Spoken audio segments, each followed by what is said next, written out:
어느 날 나는 끊임없는 재채기와 코막힘으로 잠에서 깼다. 알레르기성 비염이 또다시 나를 괴롭히고 있었다. 병원을 다니고 약을 먹어도 큰 효과가 없었기에 나는 자연치료법을 찾기로 결심했다. 그렇게 시작된 여정은 내게 예기치 못한 놀라움을 선사했다. 우선 나는 향긋한 아침 산책으로 하루를 시작하기로 했다. 주변에 있는 작은 숲으로 가서 맑은 공기를 들이마시고 나무에서 나오는 피톤치드가 나의 염증을 줄여주기를 간절히 바랐다. 숲속 길을 걷다 보니 몸이 한결 가벼워지고 코가 시원하게 뚫리는 느낌이 들었다. 이제 산책의 효능을 믿어보자 생각했다.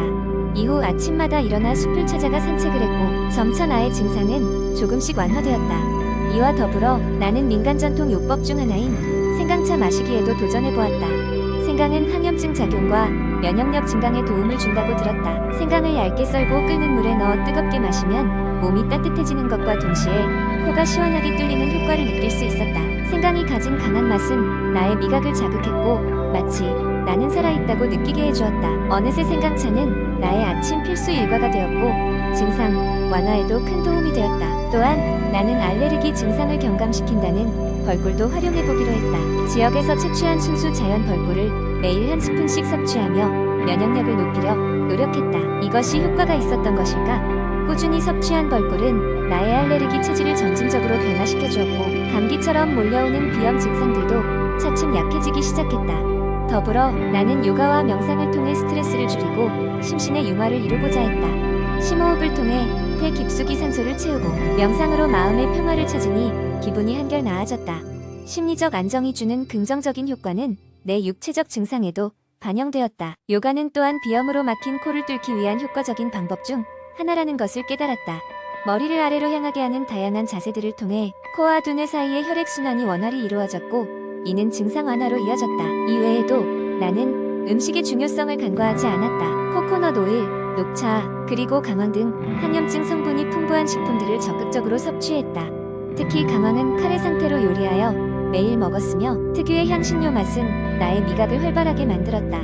일관된 식습관이 가져다준 건강한 변화는 비단 알레르기성 비염에만 영향을 미친 것이 아니라 전반적인 체력과 활력에도 긍정적인 효과를 미쳤다. 시간이 지날수록 나는 점점 더 위치해가는 자연 속의 풍경과 음식들의 감사함을 느꼈다. 알레르기성 비염을 극복하기 위한 나의 여정은 단지 건강을 회복하는 것에 머무르지 않고 자연스럽게 몸과 마음을 가꾸는 생활 태도로 나를 이끌었다.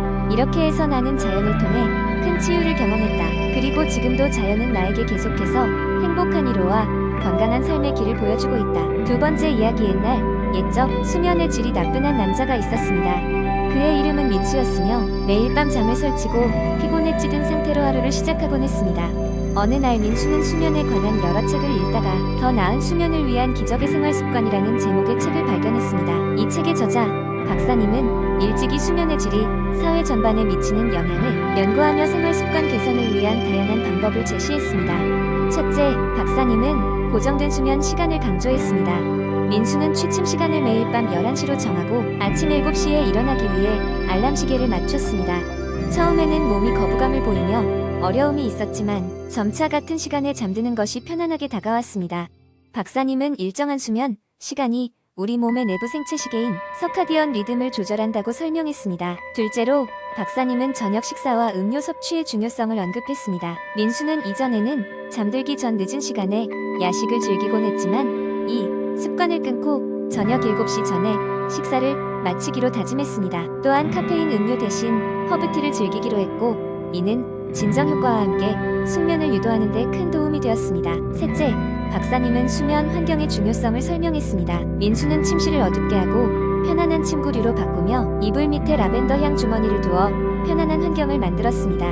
온도 역시 쾌적한 상태를 유지하기 위해 창문을 열어 자연 환기를 시켰습니다. 이는 방안을 아늑하고 안전한 곳으로 만드는 데 기여했습니다. 넷째로 민수는 자기 전 스마트폰과 TV 시청을 피하는 습관을 만들었습니다. 박사님은 전자기기의 블루라이트가 수면 호르몬인 멜라토닌 분비를 방해한다고 설명했기 때문이었습니다. 대신 민수는 자기 전 독서나 편안한 음악을 듣는 것으로 전환하며 마음의 평화를 느꼈습니다.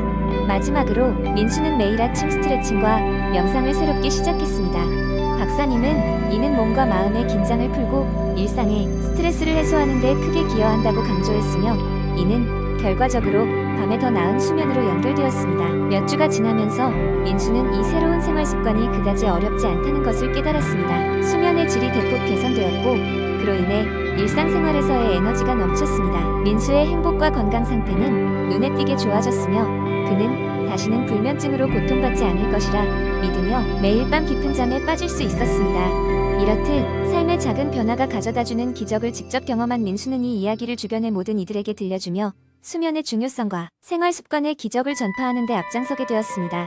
세 번째 이야기, 한 번도 다이어트를 해본 적 없는 평범한 직장인 지수는 어느 날 거울 앞에서 깜짝 놀랐다. 유난히 붙은 바지가 불편하게 느껴질 정도로 몸이 무거워졌다는 것을 깨달았기 때문이다. 문득 건강한 생활을 위해 변화를 주고 싶어졌던 지수는 인터넷을 검색해보기로 했다. 그렇게 만나게 된 것이 바로 해독주스였다. 해독주스란 말 그대로 우리 몸에 독소를 배출하고 몸을 가볍게 만들어주는 건강음료였다. 지수는 처음에는 조금 의아했지만 많은 사람들이 효과를 봤다는 후기와 맛있다는 평을 보고 자신도 도전해보기로 했다. 그렇지만 음식 조리 경험이 별로 없던 지수에게 레시피도 재료도 모든 것이 낯설게만 느껴졌다. 첫 번째로 지수는 해독주스의 기본 재료부터 알아보았다. 대부분의 레시피가 쉽게 구할 수 있는 재료들로 이루어져 있었다. 케일, 시금치 같은 녹색 채소, 그리고 당근, 사과, 레몬, 생강 등의 과채류, 이 외에도 물과 약간의 꿀이나 아가베 시럽을 첨가하여 맛을 낼 수 있었다. 각 재료들은 각기 다른 효능을 가지고 있었다. 예를 들면 케일과 시금치는 항산화 작용이 뛰어나고 사과는 깨끗한 소화를 도와주는 역할을 했다. 레몬은 몸의 폐하 균형을 맞추고 생강은 소화액을 활성화시켜주는 역할을 했다. 지수는 시장에 가서 한가득 신선한 채소와 과일을 사왔다. 그리고 온라인에서 요리를 잘하는 친구에게 조언을 구하며 해독주스를 만들 요령을 배워나가기 시작했다.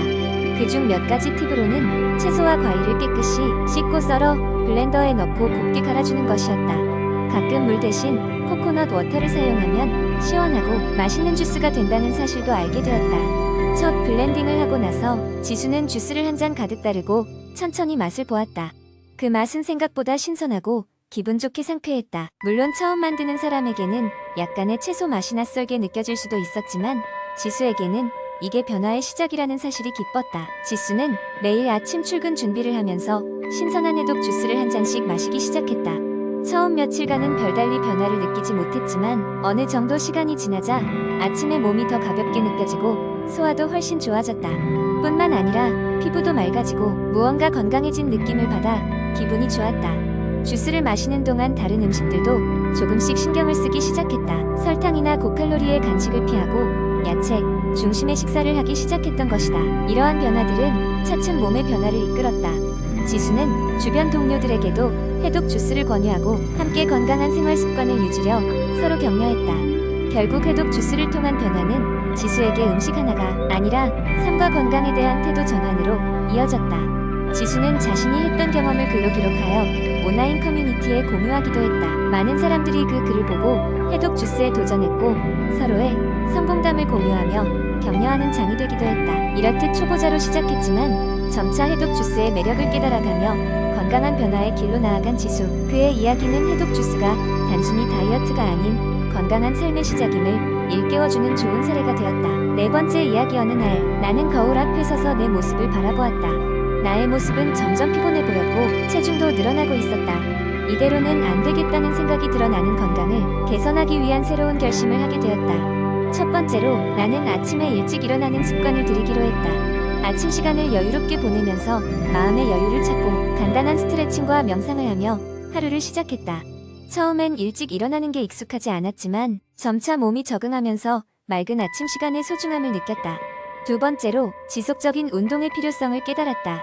나는 헬스클럽에 등록하여 주 3회 이상 운동을 다니기로 결심했다. 처음엔 운동 후 피곤함이 밀려왔지만 시간이 지나면서 체력이 향상되는 것이 눈에 띄었다. 특히 운동 후의 상쾌함과 성취감은 내 삶의 활력을 불어넣어 주었다. 세 번째로는 식단 개선이었다. 불규칙한 식습관을 고치고 식사 시간과 핵심 영양소의 균형을 맞추기로 했다. 비록 준비하는 데 시간이 걸렸지만 신선한 야채와 과일, 단백질이 풍부한 식단이 내 몸을 건강하게 만들었다. 특히 아침마다 직접 갈아 마신 스무디는 하루의 활력을 더해주었다. 네 번째로 나는 수면의 질을 높이기로 마음먹었다. 나만의 수면 루틴을 만들어 매일 같은 시간에 자고 일어났고 침실 환경을 편안하게 만들어 숙면을 취했다. 이 변화 덕분에 아침에 눈을 떴을 때 느껴지는 피로감이 사라졌다. 다섯 번째로 스트레스 관리에 집중했다. 바쁜 일상 속에서 잠시 여유를 찾을 수 있는 습관을 들이기로 했다. 특히 마음의 안정을 위한 취미로 독서를 시작했고 다양한 장르의 책을 읽으며 생각의 폭을 넓혔다. 이는 내 정신 건강에도 큰 도움이 되었다. 여섯 번째로 나는 수분 섭취량을 늘렸다. 하루에 물을 충분히 마시는 것만으로도 피부가 깨끗해지고 몸이 가벼워졌다. 항상 물병을 가지고 다니며 수시로 수분을 보충하는 습관은 내 건강을 유지하는 데 큰 역할을 했다. 마지막으로 긍정적인 생각을 갖기 위해 노력했다. 나와 주변 사람들에게 긍정적인 영향을 미치기 위해 작은 것에도 감사하며 매일을 소중히 여기는 마음가짐을 계속해서 가지려 했다. 긍정적인 생각은 나의 정서적 안정에 큰 힘이 되었다. 이처럼 7가지의 습관을 꾸준히 실천한 결과 나는 이전보다 건강하고 행복한 삶을 살게 되었다. 물론 가끔은 어려운 순간도 있었지만 지금까지의 변화가 나에게 큰 보람으로 다가왔다. 이는 내 삶의 가장 큰 전환점으로 지속적인 노력과 실현 가능성을 보여준 사례가 되었다.